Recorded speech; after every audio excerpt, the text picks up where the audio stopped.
ক্রিকেটের সব খবরাখবর সবার আগে পেতে এখনই সাবস্ক্রাইব করুন এবং বেল বাটনে প্রেস করুন। বাংলাদেশ জাতীয় দলের hard hitter batsman Sabbir Rahman দীর্ঘদিন নিষেধাজ্ঞার জন্য মাঠের বাইরে ছিলেন।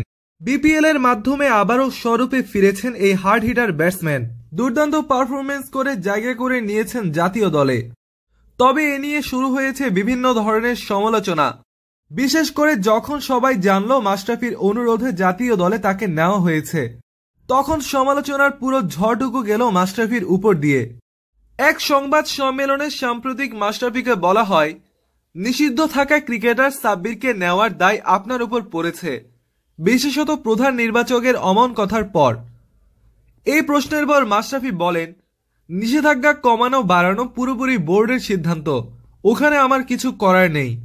আর দায়ের কথা বলছেন, দায় এড়ানো তো পৃথিবীর সবচেয়ে সহজতম কাজ। এটি ঠিক না, ভেবে দেখা দরকার। এরপর মাশরাফি বলেন, এখন সাব্বিরকে দলে নেওয়ার ক্ষেত্রে দায় যখন আমার উপর এসেছে আমি দায় নিলাম।